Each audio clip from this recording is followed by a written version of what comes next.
Hi, geometry students. Started it differently this time.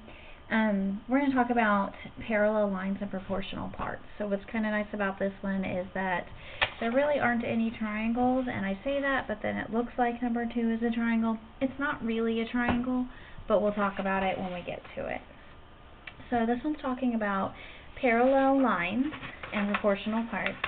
And I was flying home from North Carolina last weekend, and I actually noticed this in the sky.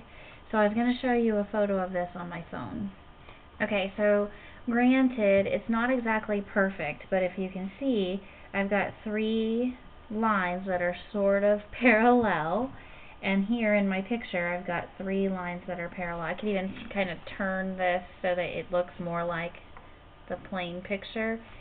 But like, this kind of stuff happens in the real world, okay?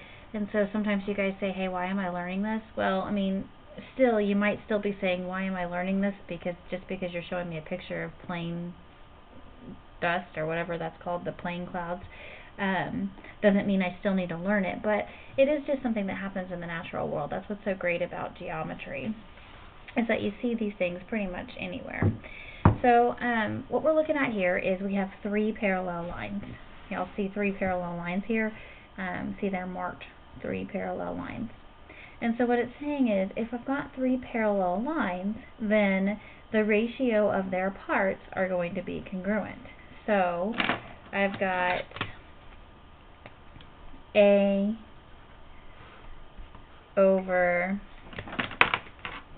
B is congruent to C over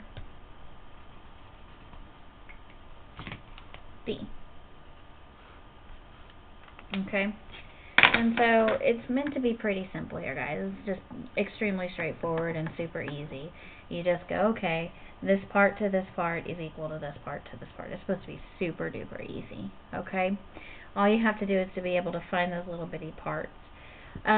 This example here, or this little statement here, is just saying that if I do U over V and that's equal to 1, well, the only time that this ratio is going to be equal to 1 is if the top is the same as the bottom. And so that would mean that this would have to be 8 and 8, or 6 and 6, or 2 and 2. And so if those were the same number, then obviously the second fraction is going to have a ratio of 1 as well. So that means that this is going to have to be the same as this. Okay? That's all it's saying. So look at example 1. So we're just going to look at it and say, okay, I have 3 parallel lines, so I'm going to take my parts. So this part and this part will be my yellow parts, and this will be my green parts, and I'm just going to go yellow over green equals yellow over green. Easy as pie. So x plus 2 over 12 equals 5x over 3x. Okay, easy enough. And then we're going to multiply. Now this might be a little more challenging simply because I have x happening twice. So we've got this one, 3x, parentheses, x plus 2, equals, and then 12 times 5x, which is 60x. Okay?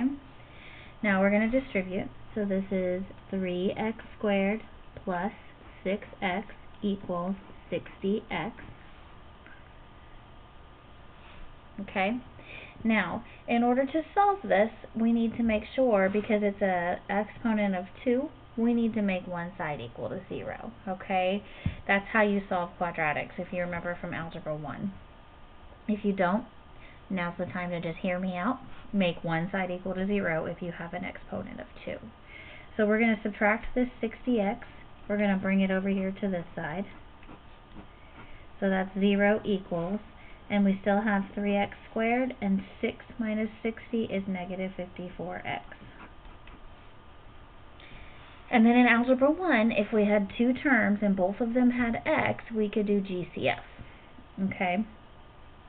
So what do they both have in common? Well, I can pull out a 3 and also an x, parentheses, And then I would say x, because 3x times x is 3x squared. And then I'm going to do 54 divided by 3. 54 divided by 3 gets me 18. Okay? So I'll say minus 18 equals 0. Why did I do that? Because we have to factor in order to solve quadratics. Okay? It's kind of a review of Algebra 1. So then we say 3x is equal to 0, and x minus 18 is equal to 0. Some of you may remember this. So then x equals 0, because if I divide by 3 on both sides, I get 0, and x equals 18. Okay? Now the only normal answer that we could really pick is x equals 18, because if I came back and I put x equals 0 into this expression here, 5 times 0 is 0. We can't have 0 length. That's not going to work. Okay? So 18 is our only option for this problem. Okay? Alright, let's look at the inside. This is where that second rule of thumb came in handy. It said that if this over this was equal to 1, well, since these two are congruent, then all three of these are going to be congruent. Okay? So we say 12 equals 2x minus 6, and that also equals x plus 3. So you can decide how you want to solve that, but really all you need to do is put two of them equal to each other. So let's put 12 equal to x plus 3, because that's the easiest to solve here. So when you do that, you get minus 3, x equals 9. You can test it just to be sure. Does 2 times 9 minus 6 equal to 12? Okay, well that's 18 minus 6. Yes, that equals to 12. Okay. Alright, number 4. Just move down this side of the page. Remember, you're going to put the part congruent to, the ratio of the parts congruent to each other. So we'd say 5 over 8 equals y over y plus 2. Remember, because this one has two terms, we have to do parentheses. So this is 5 times y plus 2 equals 8 times y. Then we distribute. 5y plus 10 equals 8y. Then subtract. 3y equals 10. Divide by 3. Y equals 10 over 3. Okay. Alright. Next up. 3 parallel lines. So that means that each of the parts are going to be proportional. So the segment between those two lines will be the tops of my fractions, and the segments between these two lines will be the bottoms of my fractions. So 3 over x equals 4 over x plus 4. Yellow over green equals yellow over green. Then just go ahead and solve it.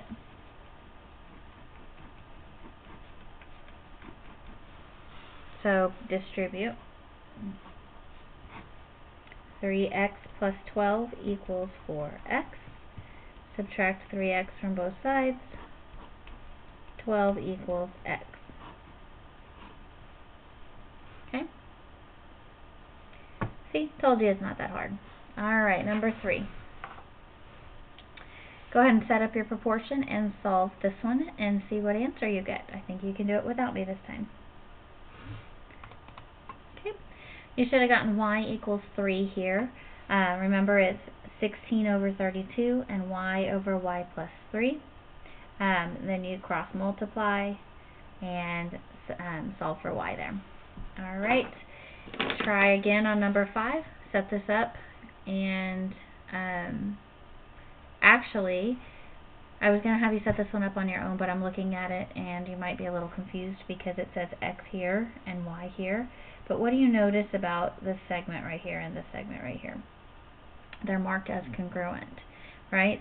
So remember, we said on the front, if these two are going to be congruent, then also these two are going to be congruent. So what does that mean? That means I take 2x plus 4, and it's going to be equal to 3x minus 1. I'm not going to write a fraction this time because I don't need to. It told me those were equal to each other. So I don't have to worry about ratios.